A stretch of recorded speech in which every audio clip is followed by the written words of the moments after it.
Gaziantep şehrimiz çok ciddi anlamda göç alıyordu. Göç alma hesabıyla beraber bakıyorsunuz çarpık bir kentleşme mevcut oldu. Sebebi ise insanlar buraya geldiklerinde hemen gördüğü yerlerde betonname olmadan yığma dediğimiz, yani halk diliyle yığma dediğimiz, pirketi sadece pirket üstüne indirip ondan sonra beton dökülen bir yerde çarpık bir kentleşme oluştu. Evet, belki biz deprem bölgesinin 3. şeysindeyiz. Ama gel gör ki Allah göstermesin, yarın öbür gün bir deprem olduğunda Antep'imiz de özellikle bu çarpık kentleşmeden dolayı çok ciddi anlamda zarar görebileceğini bunu görüyoruz. Bunun yanında şu vardır, özellikle mesela daha önce hepimizin özellikle Antep'te 20-30 yıl önce yaşayan insanlar da bilirler. Kürttepe, Türktepe dediğimiz bölgelerde ambulansın giremediği, örnek veriyorum itfaiyenin giremediği çok dar sokaklar mevcuttu bu konuda. Ondan dolayı buraların yıkım kararı geldi. Zaten şu anda da 37 mahallenin acilen yıkılması gerekiyor diye Çevre Şehircilik bu konuda Büyükşehir'imize bu şekilde bildirmişti. Şimdi şunun önüne geçmek lazım. Öncelikle bizim insanımız konforlu bir yaşam hakkına sahip olması gerekiyor. Bunun yanında Allah göstermesin yarın öbür gün çıkabilecek herhangi bir yangın ve afet durumunda bu mahallelere müdahale etmek konusunda herhangi bir kara araçla ulaşamayacaksınız yani. Çünkü niye? Sokaklar çok dar. Ve aynı zamanda yaşam alanı olarak, altyapı olarak da çok kötü durumda. Mesela geçmiş yıllarda hepimizin bildiği özellikle Göllüce mahallesinde evler tamamıyla su altında kalırlardı. Belki şu anda biraz iyileştirme var, doğrudur yani eskiye nazaran. Ama bizim özellikle istediğimiz daha çok sokaklarıyla, parklarıyla, sosyal tesisleriyle bunlarla beraber yeni bir yaşam alanının oluşması lazım. Bunun için de kentsel dönüşüm konusunda Antep bu konuda gerçekten biraz ağırdan hareket ediyor. Mesela biz baktığımızda Aydınlar Mahallesi'ne özellikle dikkat ettiğimizde kaç yıldan beri yıkılıp tamamıyla geçmesi gerekirken hala özellikle Göllüce tarafında yapılan konutlarla beraber yeni insanlar hala da tamamıyla bitmiş değil. Genellikle Avrupa olsun, diğer ülkeler olsun bu konuda nasıl bir yön ve yöntem çiziyorlar ona bakmak lazım. Şimdi ilk önce siz insanlara konut yapacaksınız, yerleşecek alan yapacaksınız, onların koyabileceğiniz bir yer yapacaksınız. Daha sonra onlara bir yıkım kararı gönderdiğinizde veya buranın boşaltılması kararı gönderdiğinizde insanlar ben sıcak bir eve gireceğim hesabıyla orayı terk etmek kolay olacaktır.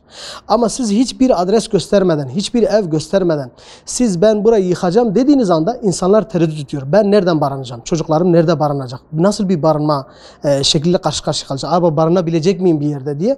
Böyle bir korkudan dolayı evini dört elle bırakmıyor ve izin vermiyor yıkılmasına. Ama siz konut yaptığınızda, konut hazır hale getirdiğinizde, ondan sonra onlara haber gönderdiğinizde bunun en güzel örneğini biz Aydınlar Mahallesi'ndeki Göllüce'ye taşınan insanlarda gördük. Örnek veriyorum, orada tamamıyla konut yapıldı ve Aydınlar Mahallesi'ndeki insanlar geldi oraya konuldu. Onların karşılığında, evlerin yıkılması karşılığında onlara ev verildi. Ve bu anlamda vatandaş çok ciddi maddi anlamda da kazanç sağlamış oldu. Hem daha modern şehirlere ulaştı, hem daha sağlıklı ve daha sağlam binalara ulaşmış oldu. Bundan dolayı biz diyoruz ki özellikle Gaziantep'imizde bu çarpık kentleşmeyi önlemek amacıyla bir an önce kentsel dönüşümün hızlandırılması lazım. Tabii bahse konu olduğu gibi metruk yapıların bırakılmasıyla özellikle uyuşturucu ve fuhuş yuvasına dönüşen bazı kütle binalar var yani. Bunu en canlı örneğini örnek veriyorum. İpek yolundaki gelirken dikkat ettiyseniz muhakkak hepiniz dikkat etmişizdir. O konuda bakıyorsunuz bir kütle halinde bırakılmış. Oradaki o kütleye özellikle uyuşturucu kullanan şahıslar gerek satıcı gerek içici şekliyle gelip orada barınabiliyorlar. Kendine barınak edilmişler. Şimdi orada etrafta oturan vatandaşlarımız şunu diyor. Diyor ki ben çocuğumu bir yere göndermek istediğimde korkuyla gönderemiyorum. Sebebi ne?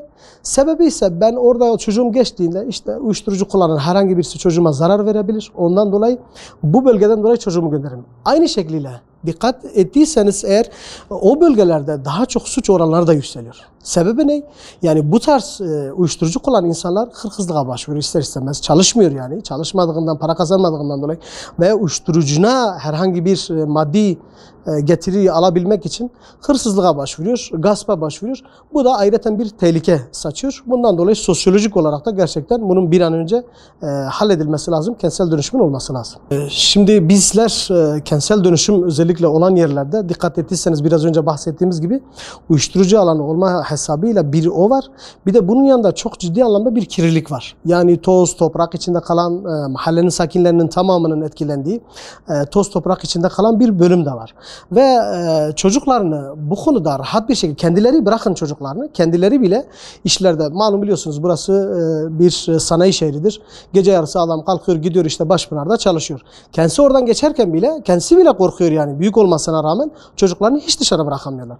Bunun da en büyük etkisi bunlardan bir tanesinin de etkisi de budur yani. Biz bir an önce kentsel dönüşümün tamamlanmadığı müddetçe şu insanların mağduriyeti daha çok olacaktır. Özellikle Sayın Valimize ve Büyükşehir Belediyesi'ne aynı zamanda Gaziantep'teki yetkililerin herkesine çağrı bulunuyoruz.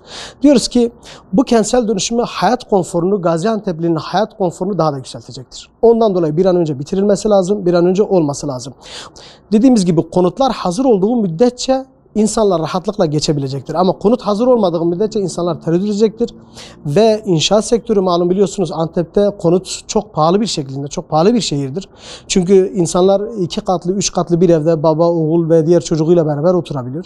Ama siz şu anda en normal bir mahallede dediğiniz 700-800 bin liralık bir konutu o ücretle aldığınızda yani adam tereddüt yaşıyor. Ben nasıl geçineceğim veya nasıl burada bir ev alacağım? Ondan dolayı böyle bir sıkıntı da var. Bizim özellikle istediğimiz belediyelerden şunu istiyoruz. Diyoruz ki ucuz yolla konut haline konut üretin ve bu insanlara bu konutlarını verin. O insanlar da evlerini bırakıp orada kentsel dönüşümü daha hızlandırılabilir yani. Yoksa siz ucuz konut üretmediğiniz müddetçe pahalı şekliyle de bir insan gerçekten kendi evini bırakıp oraya geçmez yani. Ondan dolayı bir an önce yetkililerin özellikle belediyelerin konut üretip insanlarımıza bir konut sunması lazım ki onlar da oradaki yerlerini rahatlıkla boşaltabilsin herhangi bir mahkemelik duruma düşmeden. Yani şimdi bu konuda şikayet aldığımız da var. Mahkemelik duruma düşenler vardı. Gerçekten benim hakkım işte şu değildir ama bu manada çok düşük anlamda bana fiyat da verdiklerini de söylüyorlar. Yani biz diyoruz ki belediyelerimiz de vatandaşımız da her iki bir bütün olarak ortak yolu bulup her iki tarafın da bu konuda biraz fedakarlık yapıp hem vatandaşın daha konforlu bir yere geçmesi hem de kentimize hizmet olarak kentsel dönüşümün hızlandırması için belediyeler de elini taşın altına koyması lazım.